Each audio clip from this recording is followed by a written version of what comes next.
in to the 49ers Rush podcast, and here is your host, John Chapman. Welcome to another episode of the 49ers Rush podcast. I am your host, John Chapman, and we are almost out of the dark period. We are starting to get news. We actually have some very relevant 49ers news with a huge signing. And what we're going to do today is we're going to break down Robbie Gould and his new contract and what that means for the 49ers. Go over dates and times of training camp and when that's going to get to start. You are in the San Francisco or Denver area, how you can go see those practices. I said Denver. They're going to have 2 open dates in Denver. And then we're going to go over the defensive position battles and what to watch out for in training camp. Most importantly, what to pay attention to early on with who's going to be lining up where, position changes, depth chart order of snaps, and all of those fun things. So that's what we got in store for today. And I do just want to say thank you for understanding my brief absence. I have been in Dallas working SportsCon, which is an awesome football convention, and we had an awesome time at Draft Night Out, which I kind of plugged on here briefly, but we had some celebrities come out to Top Golf. It was a lot of fun, put on by Eat Sleep Fantasy and Sleeper Wire. Got to hang out with the cast of the HBO show Ballers. They came out, and it was awesome. A lot of people, lots of drinks, and lots of fantasy football. And we are going to be throwing another event next month. It is going to be the last weekend in August at Top Golf in Las Vegas. So if you want to come out, it's sponsored by Draft Party USA. If you want to take your fantasy football to the next level, that's who you go through. They plan out your entire weekend in Vegas, set you up with shows, all that stuff. We are going to be hosting. We have about 12 to 15 leagues at Top Golf at the same time. Last year, we had your own UNLV cheerleader that was in charge of your draft with entertainment. I'm on the mic, just basically roasting people for a few hours. But it's a blast. So if you want to check that out, go ahead and hit me up on my Twitter at JL_Chapman, and I can let you know all those dates again. That is it's going to be August 25th, that Saturday, right after the last preseason, and that's kind of the fantasy football draft weekend. So if you're interested in that, hit me up. Now, let's jump into the important stuff. Robbie Gould, the franchise tag deadline was yesterday. The news behind Gould has been immense because we franchise tagged a kicker, which is very rare in and of itself.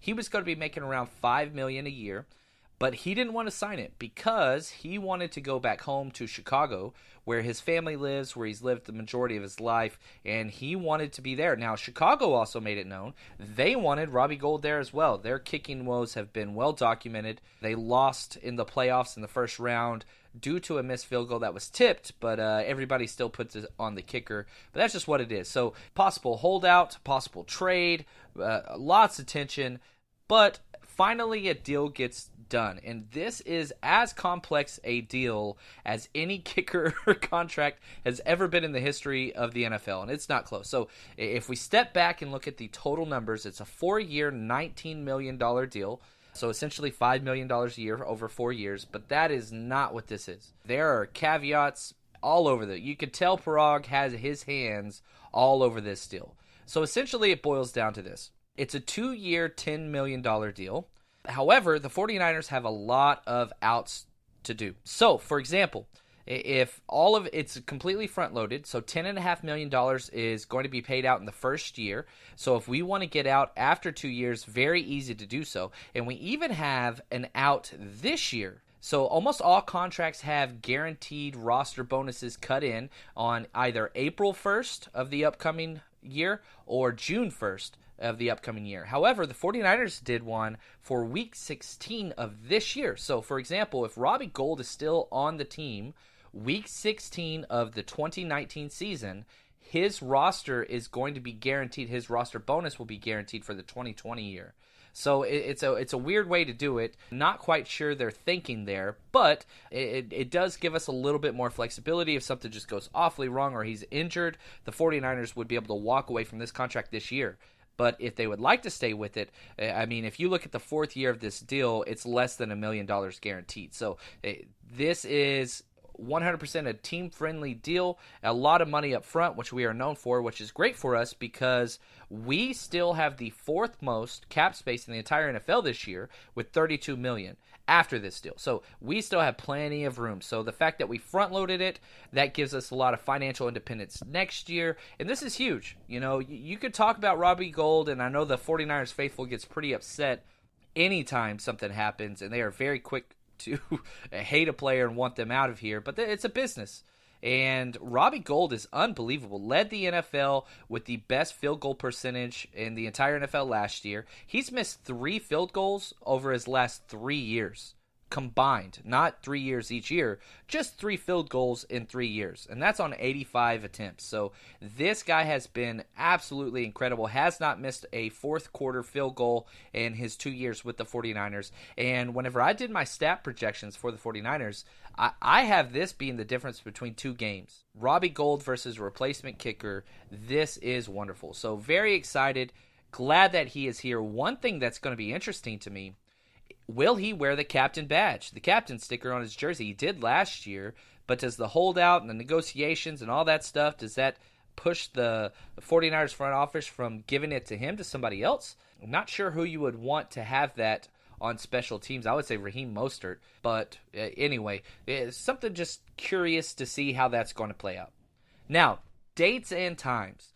The 49ers are, once John Lynch came in and took over, from Chip Kelly. Chip Kelly's mindset was keep the media and the public out of everything, and John Lynch, they want the public to be a part of this. There are 11 chances to attend a 49ers practice, and it starts day 1, July 27th, which is the opening of 49ers training camp. The rookies and veterans will report on the 26th, but there's no practice or anything. That's just kind of check into your room, eat dinner, have a couple meetings, get ready for practice the next day on the 27th. So there's 11 chances, and to go to a practice is just $5, and that $5 goes to a charity. So this isn't even money that's going to the 49ers. And there are actually 2 dates that are open to practice in Denver, because we played Denver in the preseason, and so we agreed to do joint practices with them. Vic Fangio's over there, who is just absolutely, 49ers. He's defensive coordinator here when we made our Super Bowl run and all those things. He's awesome. And he had a quote today just saying, look, you get these people out and give them a chance, perhaps people that can't afford game tickets, to see their team, to get an autograph, and you get a fan for life. So if you have a family and you're trying to get your kids or your loved ones into the 49ers, go to one of these open practices. I've been to several before. They're an absolute blast, and it's much more personal than a game. It's very intimate as far as how close you are to the field, and the 49ers do a great job of assigning some players every day to make sure they go over to the stands and say hi. So if you want to do that, if you're in Denver, the 2 dates in Denver are August 16th and 17th. But again, head over to 49ers.com. They have the dates up there. They're all up there. And our very first preseason game is at home versus Dallas on August 10th at 6 p.m. And it looks like at least 3 out of our 4 preseason games are going to be televised live, which is great. I think that's a testament. There's a lot of energy around our team, and we've got some good matchups. Denver, Dallas, the Chiefs. So I think those 3 games are going to be televised. But a couple other things that I want to pay attention to as far as dates go. The cut down date has been set, and that is going to be August 31st. And that's where we cut from 90, which we're at now. We have 90 people on our roster, to 53. So that's 37 players that will be let go over the span of a few hours for every single NFL team. Now, it's not like in the past where there were 3 separate cut down dates. You cut down after game 2, after game 3, then after game 4. Nope. They decided it was best just to do one giant cut and allow players to fight it out and give them more time to put their skills out on the table during preseason. So just understand things are going to start moving very, very quickly. And once training camp gets going and we start getting some camp reports out, look forward to more 49ers Rush podcast coming your way. Once the season is in full swing, the goal is to hit 3 a week, which is rough but absolutely amazing. I absolutely love recording for you guys and with you guys, and we're going to have some guests on as well. So if you haven't hit subscribe, we are every single place that has podcasts. We're everywhere. So just type in 49ers. We're one of the first ones to pull up, and I do want to say thank you. We are now the #1 ranked 49ers podcast on iTunes. If you just type in 49ers, we are the first ones to pull up, and a lot of that's just a testament to you guys. So again, thank you so much for all the support and all that you guys have done for us. So let's jump in to the defensive position battles and what to watch out for once training camp gets started. Now, it doesn't take a genius to realize our secondary is a mess. Now, there's a lot of talent and actually a lot of depth there, but whenever you have 3 of the 5 secondary spots up for grabs heading into training camp, that's not a good sign. So I think the 2 spots, the automatic lock is Richard Sherman as the number 1 corner. Richard Sherman's a starter no matter what happens outside of injury. Now, I think the next likely starter is going to be Jaquiski Tartt at one of our safety spots. Now, what's important to understand is, and I think, on Twitter and with what's happening out there, a lot of people don't understand the move. They've changed their defense from free safety and strong safety to interchangeable safeties. Now, that doesn't mean that one safety won't be back more, one safety won't be in the box more, whatever, but this single high free safety idea that we've had in the past that has been traditional with this cover 3 scheme, it's not really what we're doing. So the goal, I believe, is we don't have that guy, so play to what we have. And I love that. Don't try to make players do what they're not made to do. So it's going to be a little bit more hiding and trying to make the quarterback guess a little bit more and give them a little bit more difficult pre-snap read and do a little bit more quarters coverage and rolling your thirds coverage to the wide receiver strengths and how the offensive formation is. So that's going to be interesting. But, I put out a poll today and I asked, which 49ers defensive battle, positional battle, are you most curious about? And 62% said that number 2 corner spot. And I agree 100%. I think this is the most important battle, whether offense or defense. This is number 1. Who is going to be the number 2 corner? And I think it's down to 2 players. Akello Witherspoon or Jason Verrett. Akello we drafted in the 3rd round out of Colorado a few years ago. He's a huge finesse corner with great speed and body length. And then we have Jason Verrett, who is the exact opposite. He's short and scrawny, but he is like glue. He doesn't give up space, and he plays very, very physical. Witherspoon, opposite of a physical corner. He does not like to hit. In fact, he got a concussion his first year, his rookie year, by diving and putting his head down. He didn't even make contact with the ball carrier out in the flat, but his head hit the ground first and he got a concussion. So this has been a problem for Witherspoon all the way back in Colorado, being a soccer transplant. His athletic ability is unbelievable. His footwork is second to none. It's just, is he a better athlete than a football player, and has he made that jump? So Jason Verrett will jump up in anybody's face and knock the mess out of him. So you have this kind of Mighty Mouse versus tall, long, finesse corner. And who's going to win? Both of them are quality players and will receive quality playing time, but this is going to be huge. Now, I do believe Witherspoon gets first crack at it because he's been here, because there's draft capital invested in him, and he started and played fairly well. He started off horrible because he had an ankle/knee injury, and he was just awful. If he's not 100%, he does not need to be out there. He's not the type of guy that can play through some type of injury. But, however, once he did start to get healthy, he played better the second half of the season, but then he got injured again. So I do think that he will get first crack at it. But you have to understand, Jason Verrett, he's already got 1 Pro Bowl season under his belt. And in that Pro Bowl season, his job was to guard the number 1 on almost every single game. And he was unbelievable. The problem is he's had 3 straight years that have ended by injury, and I'm talking about ended early. Only one of those seasons did he actually play in a game, and then one was in training camp and one was in OTAs. So that's going to be huge. And what's even more interesting to this, and we're going to talk about this in a second, is that nickel corner spot. If, for example, let's say Witherspoon wins the number 2 corner spot, Verrett has the physicality and body size to play that nickel corner's job just fine. So do you keep him there as the number 2 or number 3 corner, or do you move him in? I think he's going to stay there, but we know that this coaching staff loves versatility and loves moving people around. And if your mindset is get the best 11 out there on defense, it very well could be Witherspoon outside with Sherman and Jason Verrett in there at slot. But we're going to talk about the slot nickel corner in a second. Now let's jump to safety. The most important thing that I am looking forward to day 1 of training camp is where in the hell is Tarvarius Moore? Is he lined up at safety? I don't care if he is 20th on the depth chart at safety. I don't care. Is he at safety?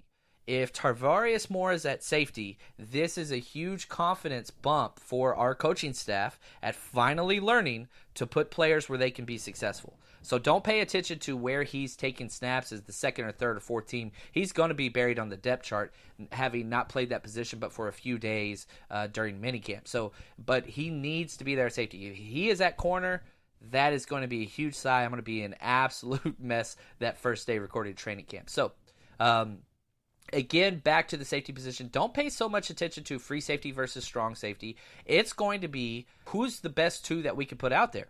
It doesn't matter if they're both in the box guys or they're both free roaming guys. It doesn't matter. They're going to put the best two safeties out there. So I think Tart has his spot locked down, which means that the second safety spot, and I think it goes in this order. Adrian Colbert's going to get first crack at it. We saw what he could do 2 years ago whenever he came in as a 7th-round pick the second half of the season. He played at a Pro Bowl level.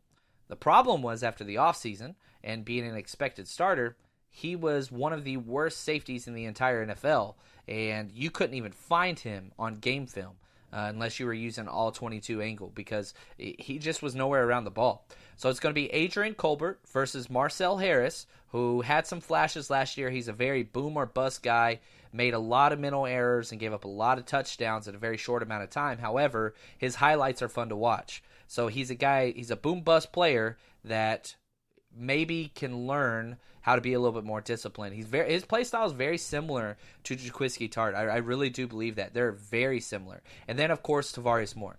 So personally, I would like Colbert to start at that spot. And if he is not elite out of the gate, you throw Tarvarius Moore in there and you see what he can do because that guy can just play. And then on top of that, the winner's going to have to stay ahead of Ward once he returns. The next episode that we do is going to detail offensive position battles and injury updates and what to expect, but I want to go ahead and kind of jump out of course here and say, look, here's the thing with Jimmy Ward. He is not going to play one snap in the preseason as far as a game goes. He's not going to be ready for the start of training camp. My guess is that 3rd to 4th week of the preseason is when we're going to see Jimmy Ward return to practice and do some individual drills. He is going to be one of those guys. He's going to make the 90-man roster. We're not cutting him because he signed a 1-year deal. We saved no money if we cut him. I think it's like $800,000. It's not very much at all. It's not going to make a dent in what we can roll over. So there's no reason to cut him because he can back up all 5 secondary spots, and the coaching staff loves him. I do not like the way that he has played so far for sure. I refer to him as Mr. Glass. I think I got it from Gettin, but he's going to be around.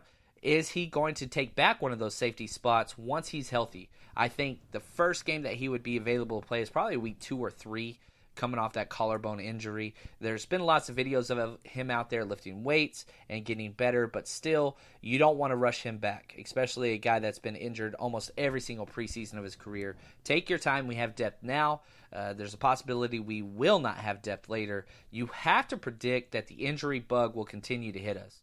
You can't go into kind of your schematic understanding of the way your roster's built, assuming everybody's going to stay healthy, because we as 49ers fans know that sure as hell doesn't happen.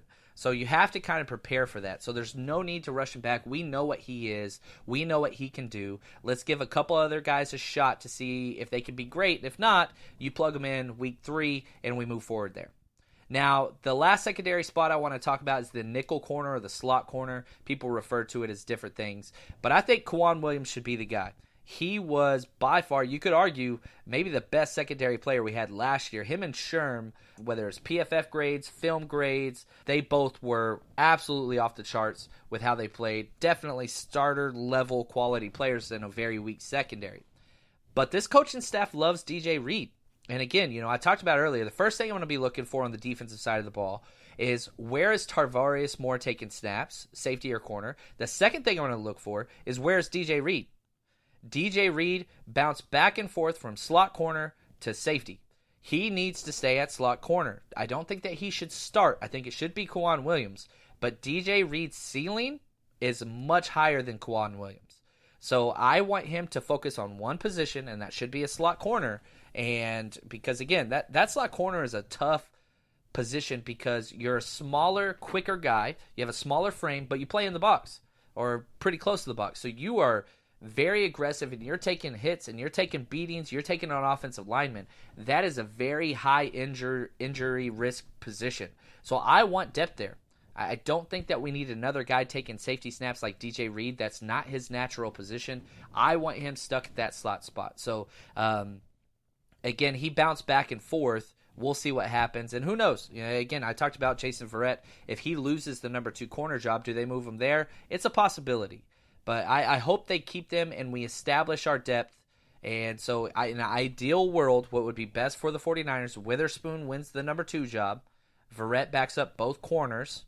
And then you have Quan Williams wins the slot job, and you have DJ Reed being just the primary backup there, focusing on that. I think that would be best for our secondary. And Tarvarius Moore has to be a safety. He is not a corner. He is not a corner. All right, another couple spots. I got 2 more that I want to break down, and this one might be a little bit of a surprise to you. I want to see who's going to win that one tech position on the defensive line. Now, I think it is, as of now, DJ Jones' job to lose as far as early down work goes. He stepped in a spot duty the last 2 years, splitting time with Earl Mitchell, and what we would do is we'd rotate a pass rusher in there on passing situations. However, I think that there is a shot. Y'all ready for this? Because this is against my mold here with the 49ers Rush podcast. Solomon Thomas could win this job outright and not only be the passing interior guy, but could be the first and second down guy from the interior position. I truly do believe that.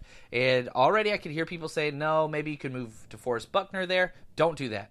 You have somebody playing all-pro level at the 3 tech, keep him there. But that interior spot, and some of you guys are saying, no, he's too small, don't do that. I don't think he is. I'm not saying Solomon Thomas is Aaron Donald. Nobody is Aaron Donald. Maybe in the history of the NFL, Aaron Donald's unbelievable. But he is 6'1", 280. Solomon Thomas, 6'2", 280. You go back and watch that Stanford film. Usually he played in that 3 or 5 technique spot, but he played over the center some.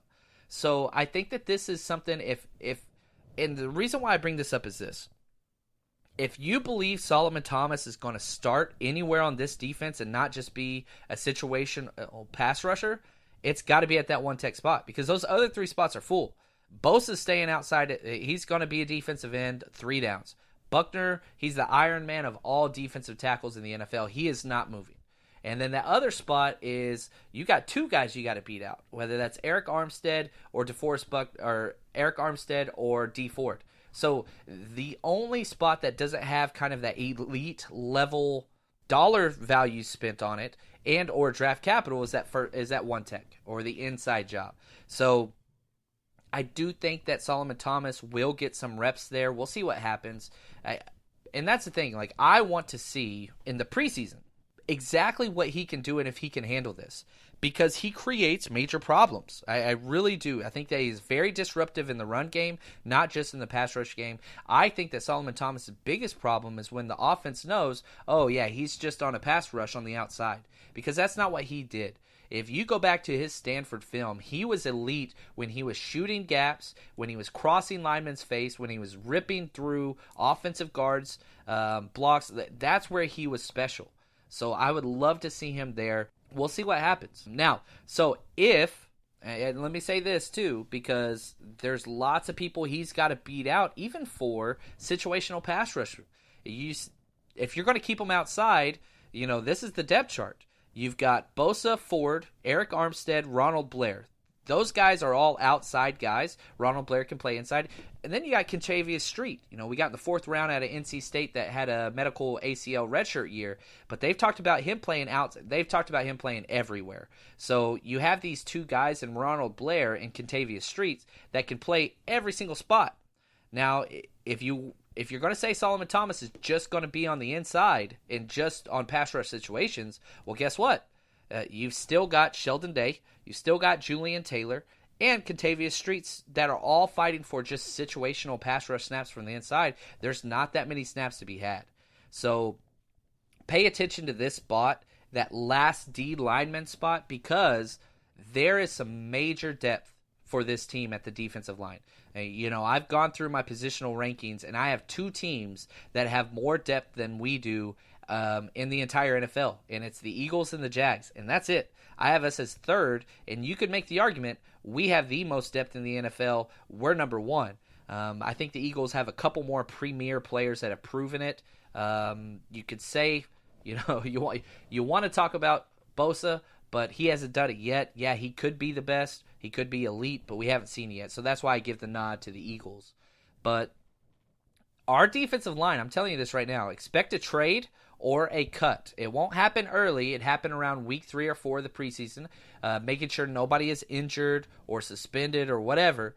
But if all of our defensive line stays healthy, expect a trade, because it's not going to be that way for the rest of the NFL. And so if they need interior help or edge help, we will be the first team that every team in the NFL calls. They understand, and you look at our numbers, we can't keep everybody. And so we have these two guys that if we were doing cuts today, I think Sheldon Day and Julian Taylor would be out.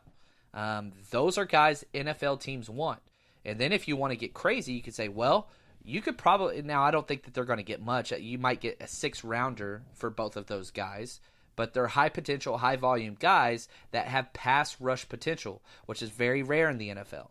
Now, if you want to get really extreme, you're talking trading Ronald Blair for maybe a 4th-rounder, something along those lines, or do you just move on from Solomon Thomas for a 3rd?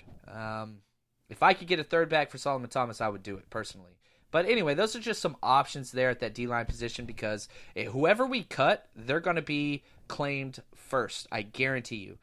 So I'm hoping we capitalize a little bit and move one of those guys if everybody's healthy. I want to keep everybody, but it's just not the way that this works. And the last defensive position I want to talk about is that Sam linebacker position. Man, this is great, the depth that we have at this spot.